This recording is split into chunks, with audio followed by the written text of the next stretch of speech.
at the University of Arts, Belgrade. Okay. I wanted to speak about some issues which I think have very high, and what we have heard now, ethical challenges in the era of academic capitalism. So I put some words which are, let's say, differing in what used to be university on the right side. Although I'm more leftist than rightist, I don't know why I put this on the right side. Ullica, you are our chair, but yes. The group forced me to start. Yes. But I just started. Well, maybe you can continue. Or you can say whatever you planned for the beginning, because I just started. This is first slide. Okay. Hello, welcome. I'm Ullica Segerstrale. I'm your chair, and I see that the job has been wonderfully taken over by my colleague here. We have a rather tight schedule, and I think I informed everybody that you have something like under 10 minutes to speak. So I will have to give you a hard signal around when you have spoken about around 7-8 minutes. No, actually it has to be under. So I think, well, how exactly are we now going to be? But I will give you a signal when you have spoken 7 minutes. Okay. Okay? Absolutely. Okay, and try to bring up values, okay? Because that's what we are talking about. That's exactly what I put. Even if you have stories, but package them. Yeah. Yeah. That's the reason I put it all those values on the first slide. What was university autonomy, critical university, academic ethics, and specific ethics. Today we speak about plagiarism, but that's much more that we should speak about when we speak about academic ethics.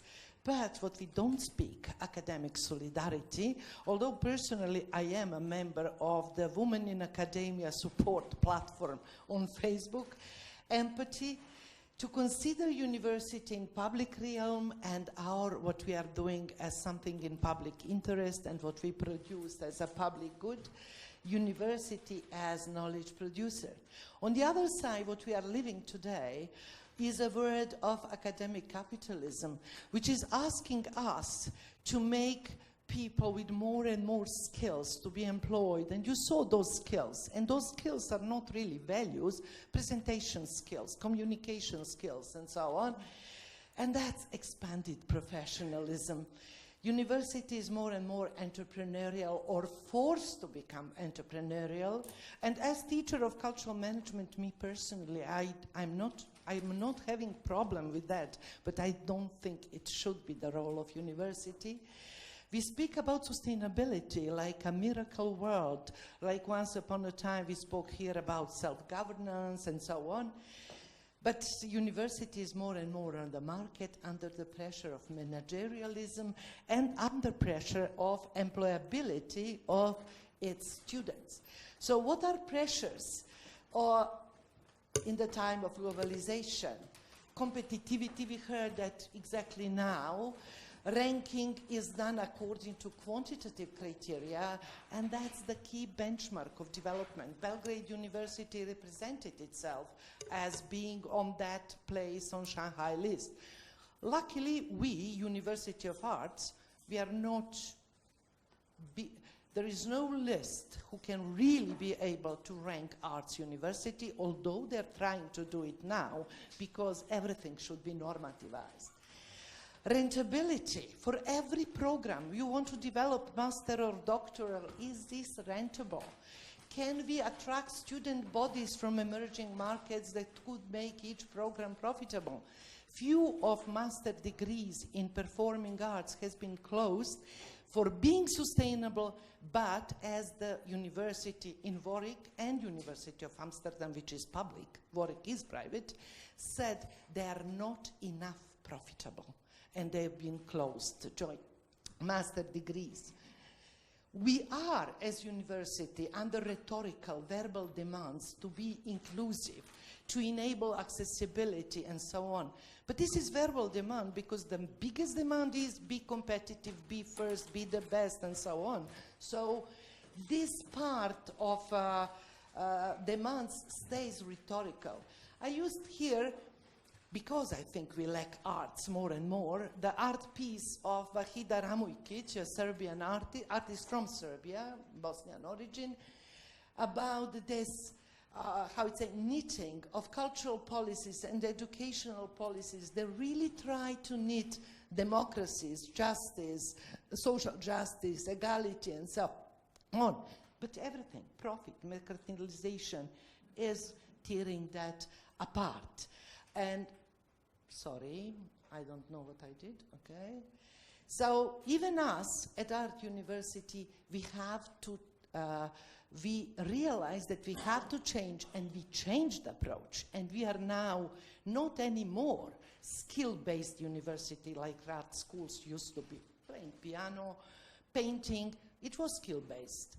We are now trying to educate new generation of artists and art managers aware of socio-political and every other type of cultural context, to integrate critical issues within art teaching, to be more inclusive, keeping, however, its demanding selection process, but and this process was always making art schools inaccessible for students coming from deprivileged environment and so on, or migrant communities. You might speak about integrating migrant children in some primary schools, secondary schools. Serbia is doing that, but we universities not have been up to the demands of this crisis. Public policies demanded universities to introduce affirmative actions, and the president of Academy have spoken about it, but it was not yet enough. And even when we see policymakers, cultural workers, everyone, here in Serbia, it's white Serbian society. We haven't even in socialist time, when we spoke a lot about brotherhood and unity, upgraded these public policies. However, I would say that artists and artistic community today is extremely responsible community, and doing more challenging artistic research than scientific research, who is following what ministry is announcing, what are criteria of Horizon 2020. So we all do projects that are under the lines of Horizon 2020, me included. But artists, they are doing their projects. So they made a better research about cultural identity, those killing identities that Amin Malouf is writing, or radically questioning dissonant issues, which social sciences in Serbia are not yet daring to question identity processes, because those are so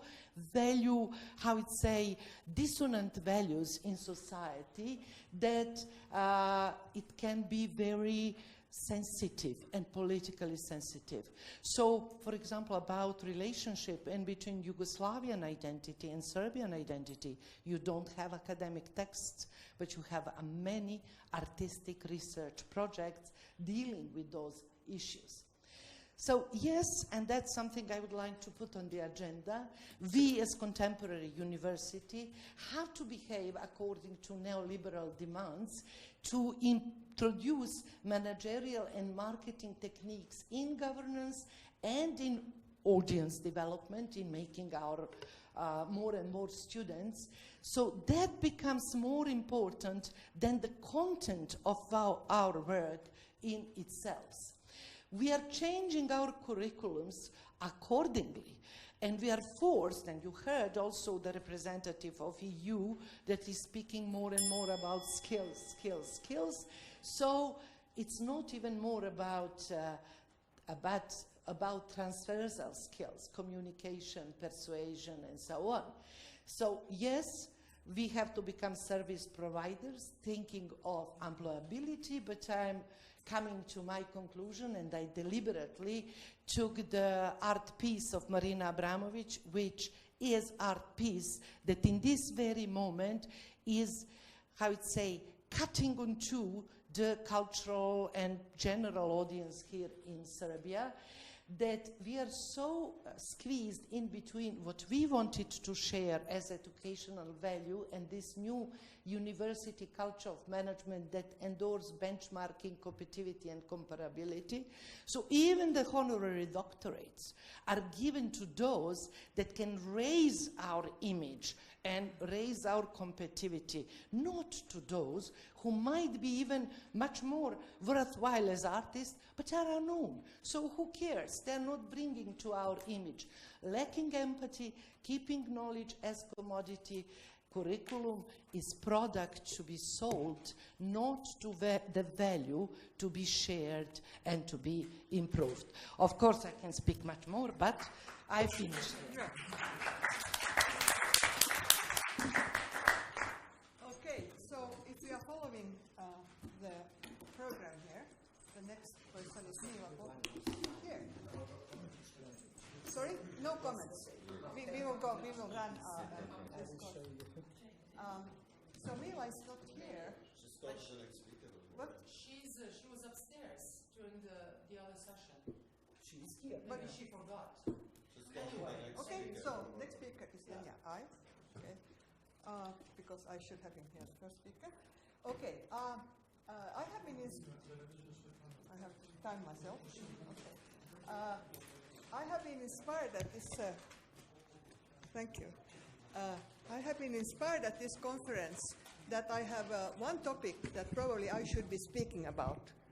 There are so many wonderful dimensions to this discussion in general. Today, right now, we had one more opening up for a whole global kind of thinking. But I am originally from Finland. I am operating in America as a professor at Illinois Institute of Technology in Chicago. I have been there for a long time, and it's a good place for me to be because I'm a sociologist of science, and I also have gotten into architecture, so I can do all these kinds of things. And it's interesting for me, and I am an explorer, so I explore also education in those fields. But I thought I should talk about Finland. This was somebody mentioned that at the first fireside chat. I am not a specialist on the present Finnish education, but because I am from Finland, I have read up on it, and I'm trying to give you some kind of pointers, and I think some of them actually relate to what Stefan Grönhuber and other people said in this session. I'm just trying to be fast now here. So I have been reading up on the World Economic Forum because I have been writing articles about education recently and gone to conferences. And I found, to my great surprise, last year I found an article called 10 Reasons Why Finland's Education System is the Best. I said to myself, whoops, that's good to know. And what are we doing there? What are they doing? I do not have direct connections right now to educators, but I have been looking at newspapers and asked friends, and I've collected some articles. So I know a little, and I think I can tell you what I know.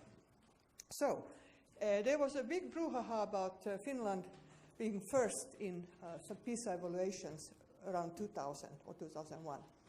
And it was like very surprising because Finland is a very small country, 5 million inhabitants or so. So like what were we doing right? What were they doing right there? And so there was an immediate investigation about the educational system. And it's indeed true that there has been a reform of the educational system in the 1970s, continuing in the 80s. And of course the question is a little, maybe these people, PISA were 15 years old, so if they were 15 in 2000, what were they, 85? Were they or were they not the product of the system? Maybe they were. So the question is like, how closely is it linked? But the reform also reflects maybe the wish to self-examine and to do something, which is maybe also maybe a feature of the country. Okay. Anyway, it shocked Americans very much because Americans have a different system, and which seems to be very much dependent on standardized tests. And that means that teachers are kind of paralyzed by those standardized tests, and they try to teach students so that they will pass those tests. And it is not a kind of education that generates at the bottom and like with students' interest and students' capabilities and the dialogue between teacher and student, but it comes from somewhere else. So there is a big contrast. Anyway, what are those 10 principles? And I am quoting more or less from this article. No standardized testing, okay? No requirement for teacher accountability. Nobody checking what the teacher is actually doing, which sounds terribly irresponsible. Cooperation rather than competition.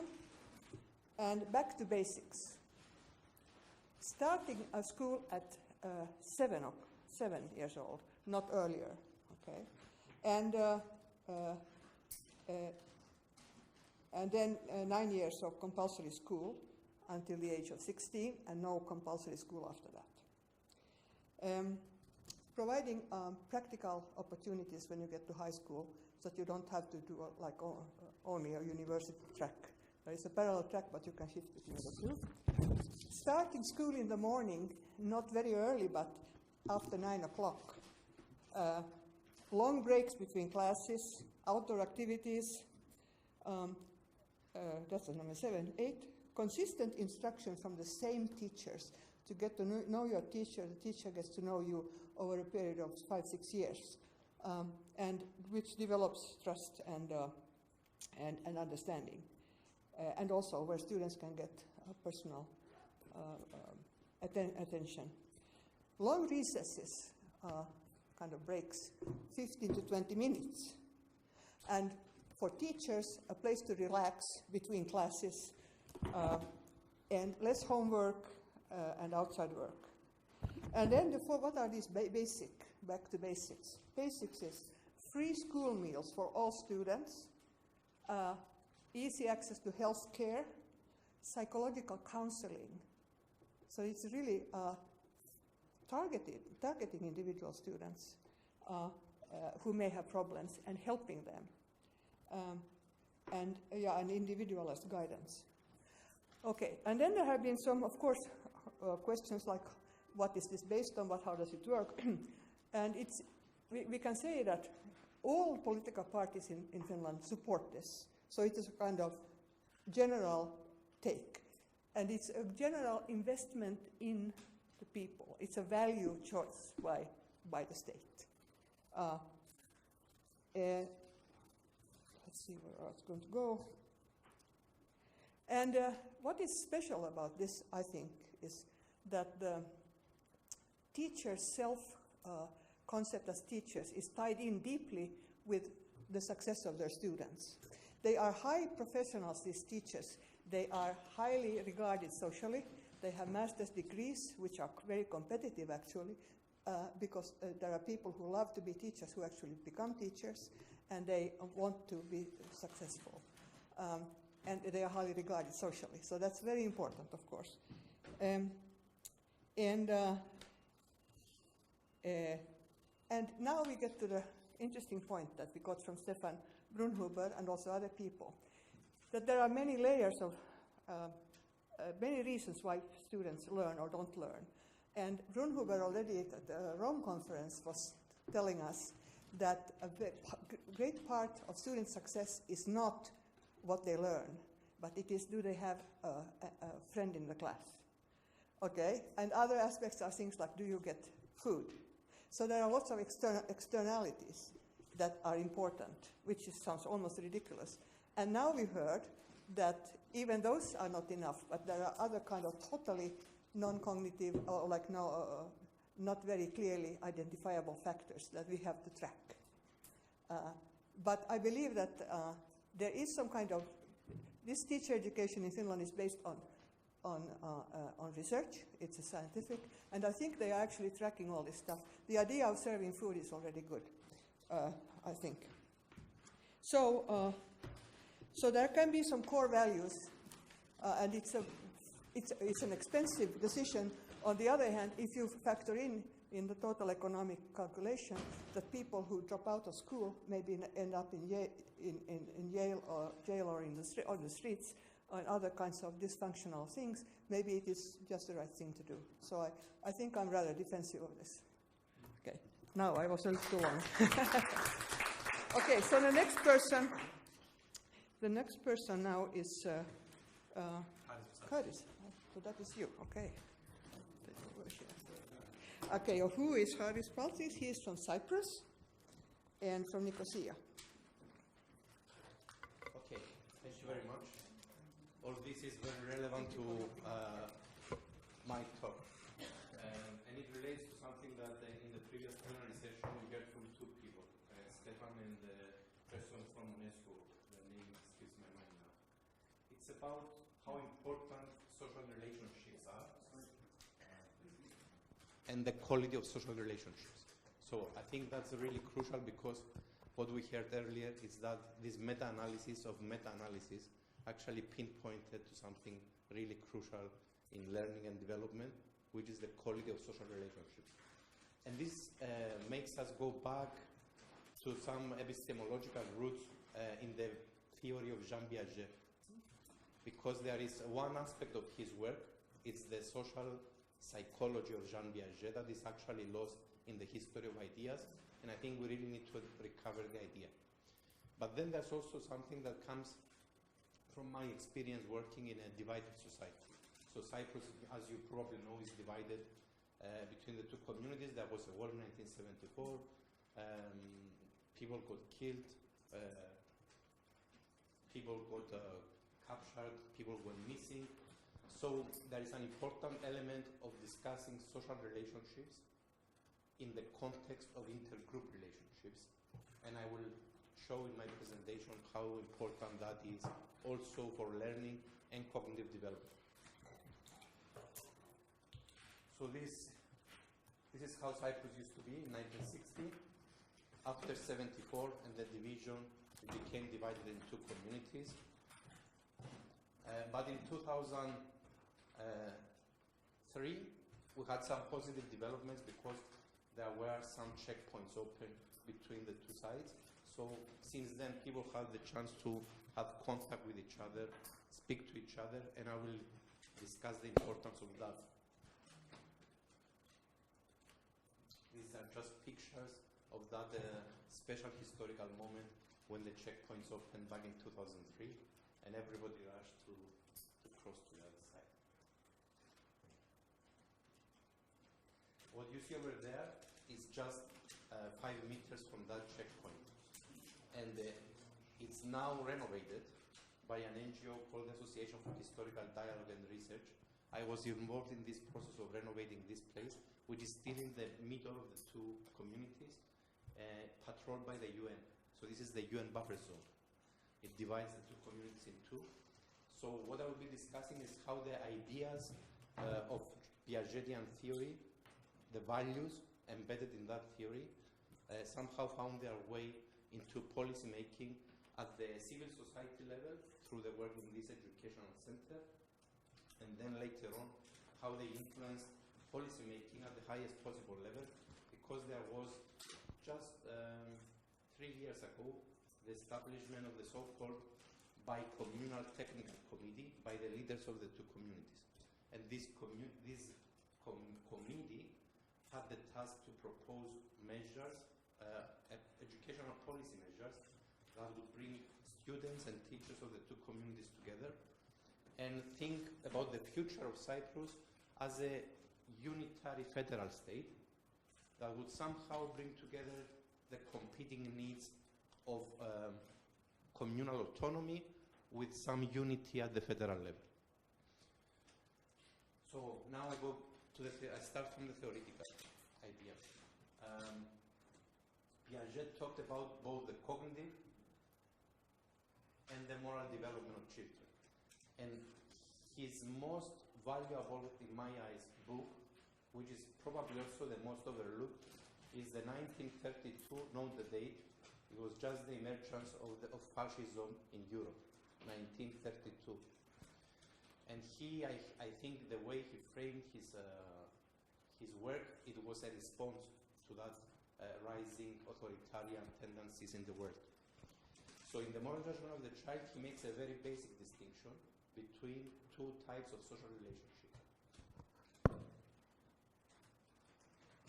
So the one type is relations of constraint, and the other type is relations of cooperation. Relations of cooperation are relations between peers, children of the same age, people who there is the element of mutual respect. People respect each other. Here, in relations of constraint, the prototype was a relationship between a child and an adult, so there is only unilateral respect. The one respects the other, but that respect is not reciprocated. And we need to understand the epistemological rationale of this distinction. Why is relation of constraint suppressing both cognitive and moral development? And why is relations of cooperation enhancing both moral and cognitive development? So, in this relationship, because it's an asymmetrical relationship of unilateral respect, children's thinking is limited by a dominant influence. So they might be afraid to express their point of view. They might be passive when interacting to other people. So the end result of that is that they are not able to decenter from their own perspective. And these are inability to decenter from their own perspective reinforces child's egocentrism. And in the epistemological terms, this just facilitates the transmission of superficial beliefs. It's not real knowledge in the classical epistemological sense. You know the distinction between beliefs and knowledge. A superficial layer of beliefs where you might know something, but you actually don't possess the logic of that. So constraint, on the other hand, is cooperation, on the other hand, allows decentration to go beyond your perspective. And by going beyond your perspective, you cultivate both your cognitive development, because you coordinate your perspective with the perspective of another person, and through this coordination of perspectives, you reach a higher level of understanding. So two partial truths lead to a higher truth. So that's the epistemological basis of it. And of course, an emerging norm is the norm of reciprocity. Now, this idea you will find in very similar terms when we discuss in education how to teach history. You know, historians, a very famous one, Lowenthal, discussed teaching history as heritage versus teaching history as history.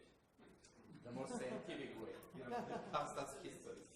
And you see a similar difference here. You know, the one promotes free dialogue, decentering from one's sociocentric point of view. The other actually suppresses and just recycles stereotypes. So the new education is now supporting which you have this initiative. Well, so you see a circle here. This is a vicious circle. Relations of constraint, support uncritical thinking, approaching the past as a myth, patriotism.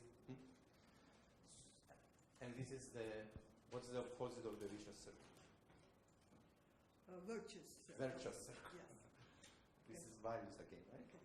So now we go to policy making. Just 1 minute. 1 minute. Yeah. Or less. So when we had these ideas, we thought in 2003, when the openings of the checkpoints took place, to establish an NGO that would bring together educators from both sides of the divide and start dialoguing how we teach history. So it was a really sensitive issue. We have been called traitors, etc., etc. But we managed to establish the home. And then not only that, but in the last 3 years, people who worked in that NGO actually were invited to attend this, to man this committee that proposed policy measures, and they are now implemented. So the final measures that we are now implementing, by the way, these are recommendations how to teach history, that if you are interested in, you can send me an email and I will send it to you. It's free, open access. So we are now... Okay. Thank you. Yeah. This is the mandate of the committee I was talking about. So we review good practices, we bring students together, and we have recommendations about how the two educational systems can coordinate between themselves. So this is peace building. This is very interesting. Thank you.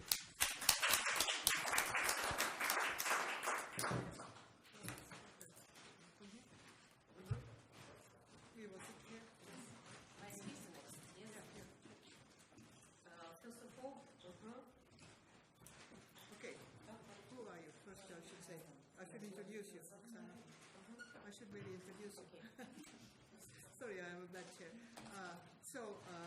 The last one for now, unless Mila shows up, is Oksana Sliusarenko from the National Academy of Sciences of Ukraine, Kiev.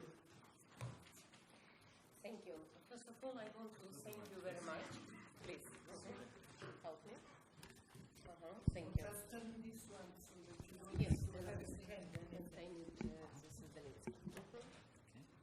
This is next.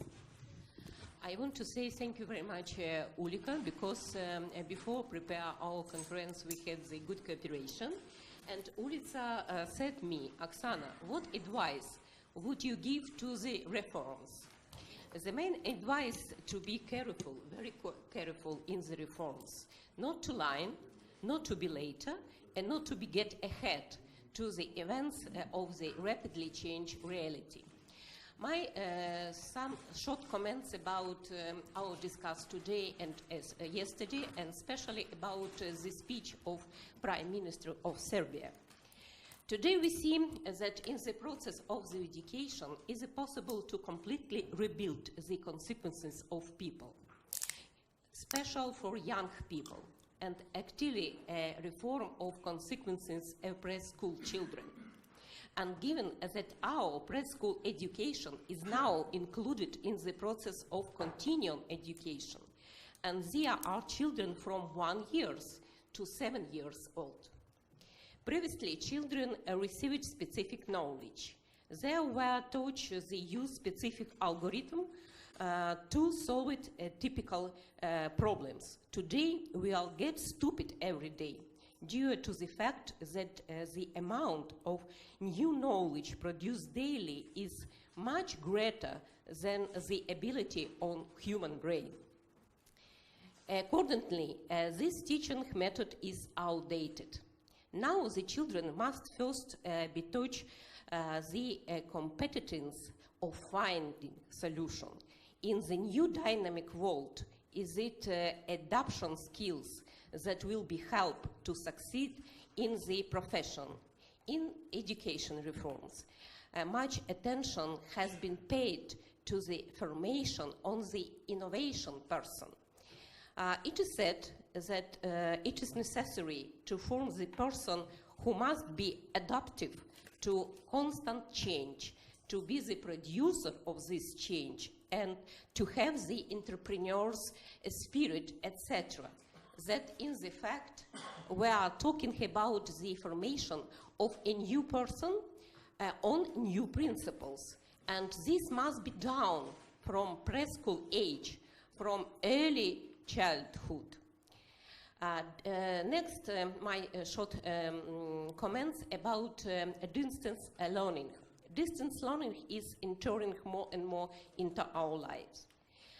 It's always to study an unlimited number of people at any distance, at any times at the day. Thus, it has a number of key advantages over classic learning. This allows us to predict a future shift the education into digital format.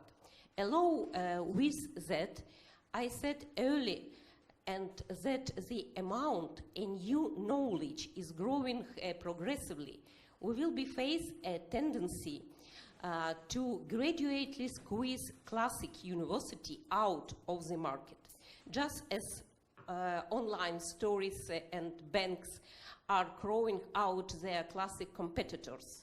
Online university will defect classic ones.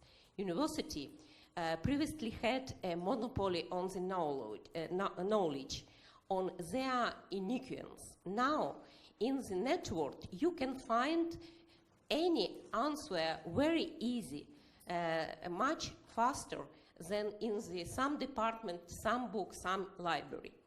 Therefore, Today, the field of education is become the main field of confrontation.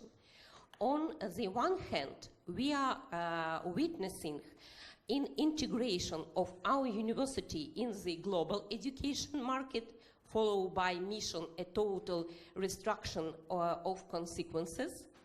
That is, the first task is to integrate us into the global education space.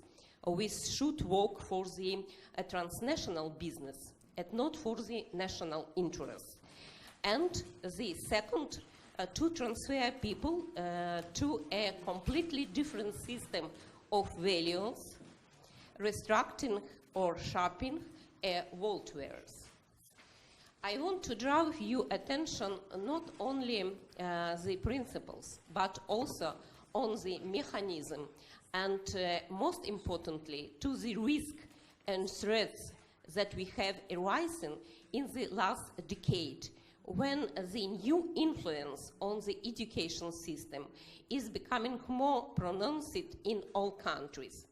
Education is one of the fundamental areas in our society, and in whose interest is education being reformed in the same interest and society is developing.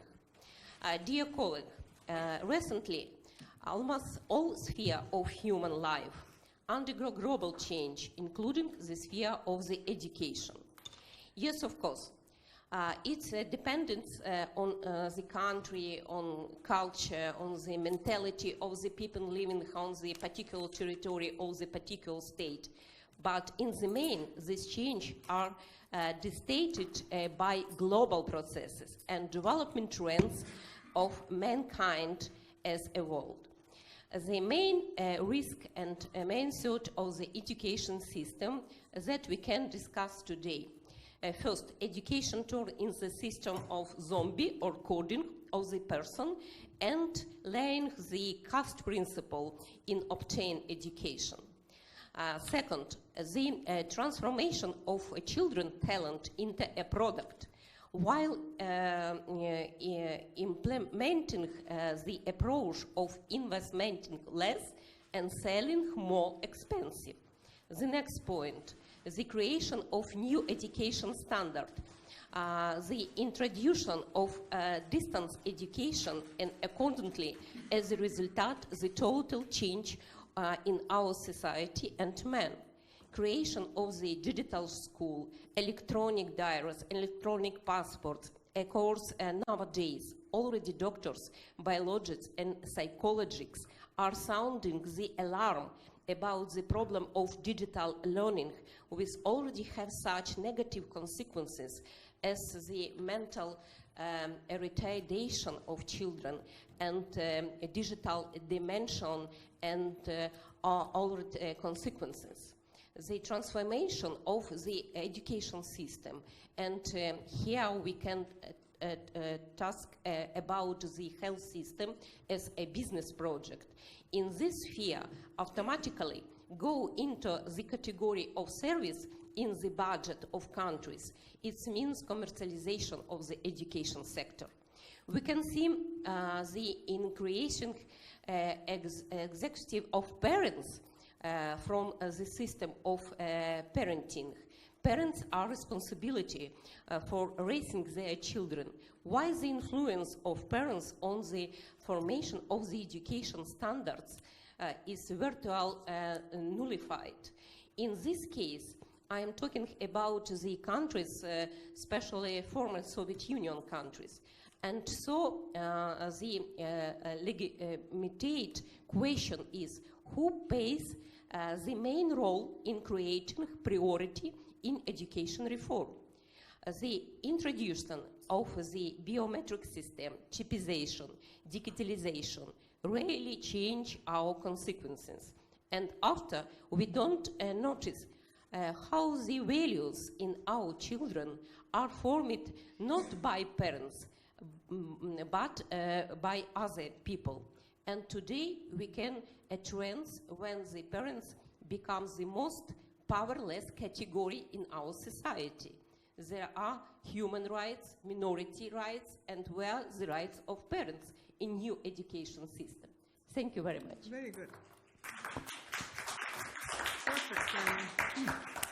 Okay, we have now our last participant, but I give her 5 minutes to wrap up quickly something. And then I'm not so sure about that. 5 minutes on values.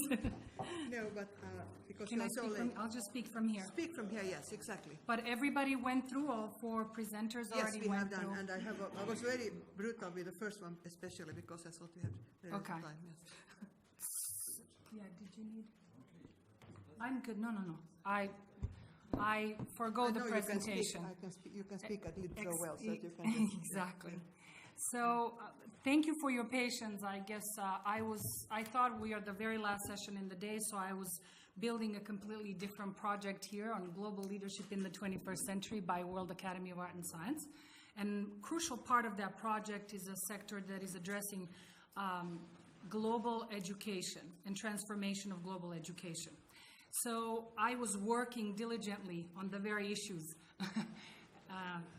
in the meantime.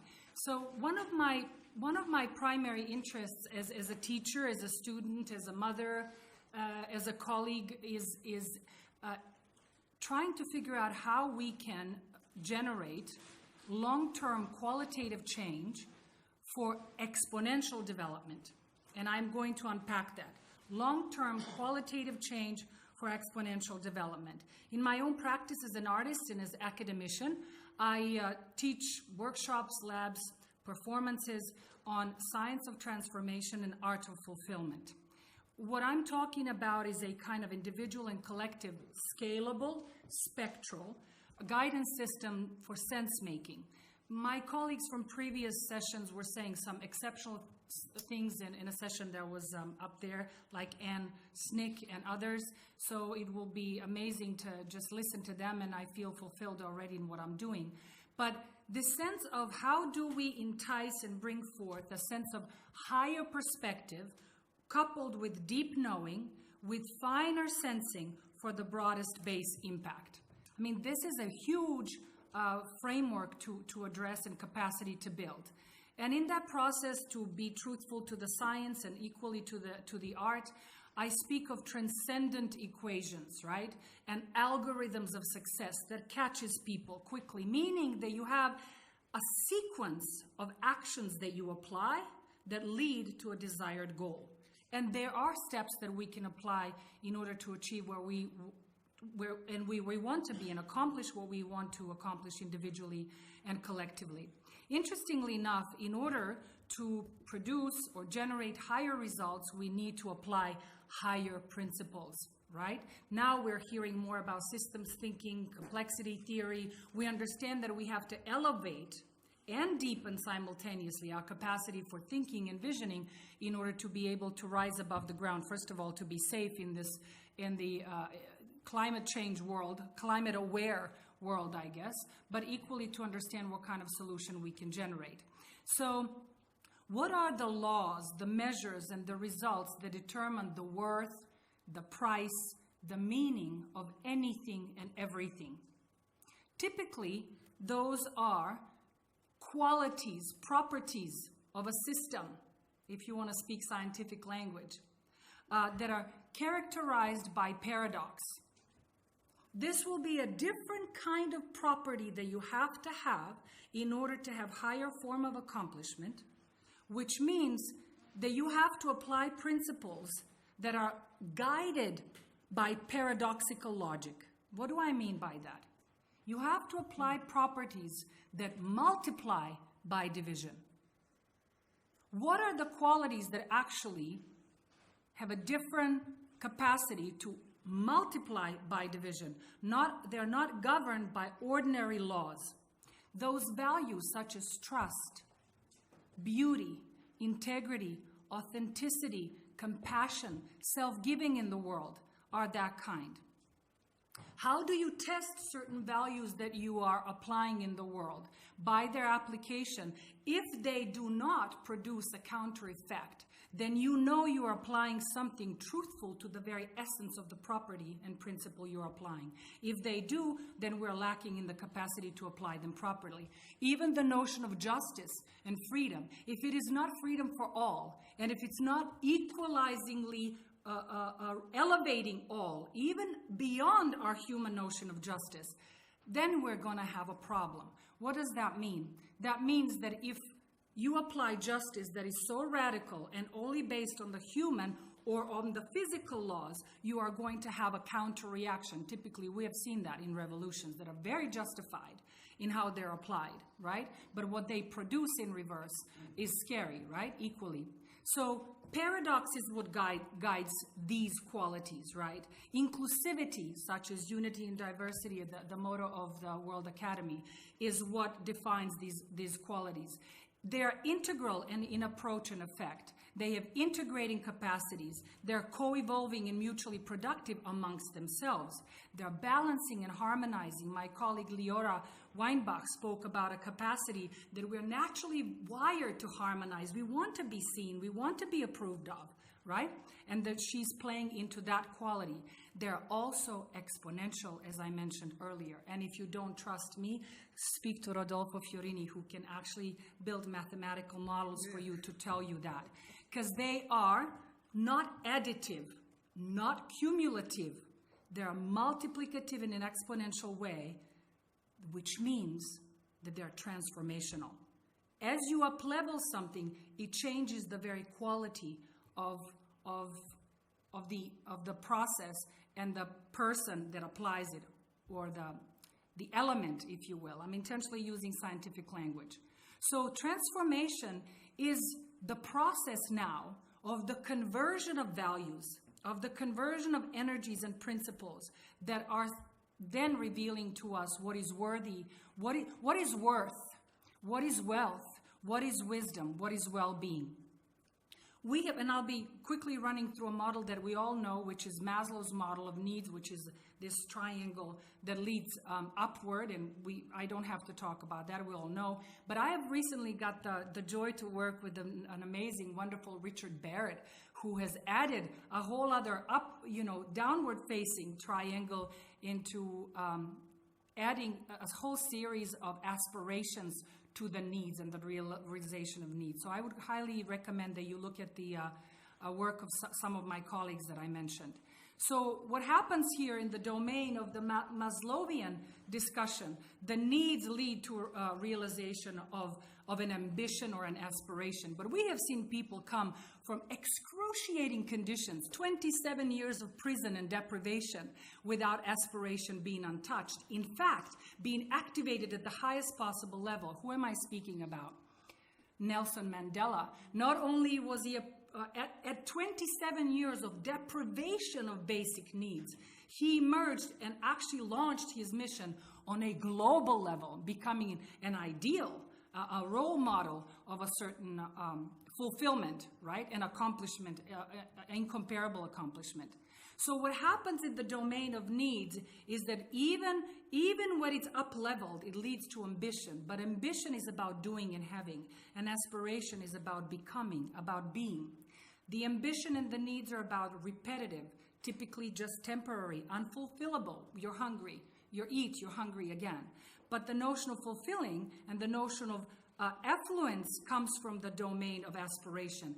And it's exponentially multiplies, because when you are fulfilled, you are moved to create conditions to uncork the fulfillment of others. That's fascinating. That's a different law.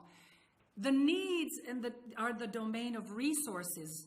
This is aspirations of the domain, and the values of the domain of creative forces.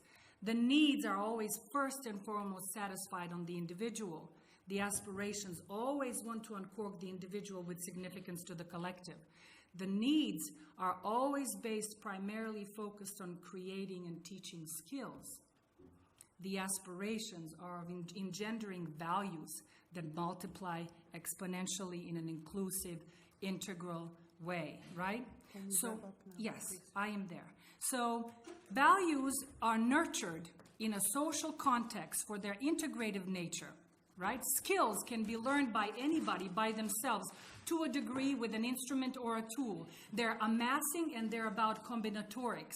But the values are nurtured only amongst ourselves. We need each other to be able to do this. And this space of needing each other is the space of interbeing, co-becoming, and in-belonging.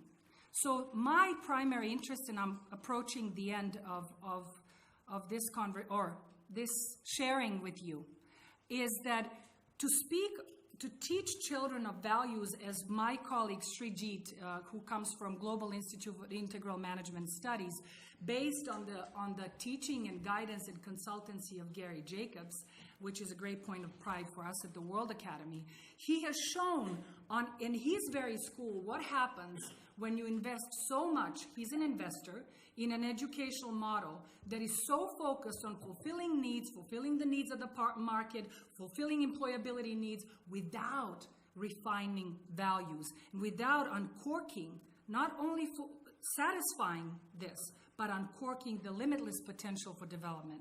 I want to take this a step further and maybe just put this on the table with you. Not only teaching values, but because they're interconnected, integral, inclusive, and they're mutually co-productive, right? That we need to also teach people and ourselves first about the capacity to convert values. This is where we have multiple yields, right, in the transmutative process. And finally, I want to speak about this process of conversion. And typically, it involves what we have learned from Maslow, the point at which we go from needs to aspirations, right? But nobody speaks about that threshold. Nobody speaks of where is the threshold where somehow your needs are satisfied and then you're kind of, squished upward or squeezed upward, catapulted somehow individually or socially into the domain of higher aspirations and ideals. I'm not so sure that we've modeled that very well. But what I do know, that sometimes it induces sense of unrest, dis-ease, boredom, distaste, anxiety.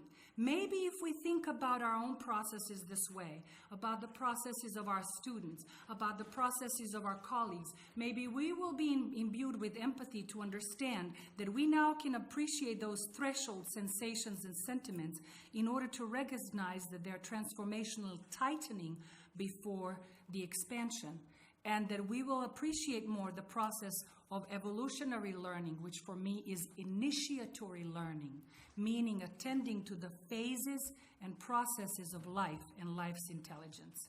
So, in terms of long-term qualitative change for exponential development, our basic individual and collective needs are values. Well, that was very eloquent. Thank you. Okay. He has had his hand up from the beginning. When I was younger, I got a brilliant idea, and I approached a big manufacturer. What can I make my idea? He asked me, do you have a product? No. Forget my idea. So, that's probably the best illustration of the contemporary world. We need products. We don't need ideas. We need something that we can use. And I've been here 2 days, listening carefully to speakers. I really didn't get idea that anyone said what education should be for. I didn't get idea. No one said it. And that's the main issue. What do we need education? You mentioned global education. What's global education? That doesn't exist. That existed probably 1 century ago. Today there is no global education. So what's the education for? That's the major issue. Furthermore, I found a lot of universities, even today, list what university should be. That's completely wrong. There are more than 1,500 of universities, completely different. Many of them have nothing in common. We usually say they are research and teaching universities, but it's only one division. There are many other divisions. There is a Catholic So we can't talk on universities globally. There is no way to. The biggest problem in Harvard is the space. Because of the money and research. It's not education. So universities should be really treated in many different ways. For example, Belgrade University lost one physicist. He went to Saudi Arabia and he dropped on Shanghai list 100 places. 100 places. And Prime President of Serbia appointed that professor and asked him how to return. And that is a real life. So we have to be very careful when we discuss position of universities. But what's the university for today? That's the biggest issue.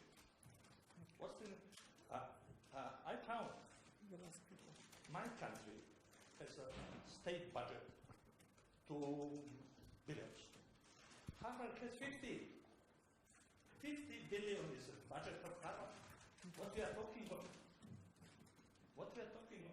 That's a completely different issue. And I'm afraid that we should have brought here younger people to tell us what is going on. Not to listen to me, who retired, 15 years or 10 years ago. And that's a big problem with this conference.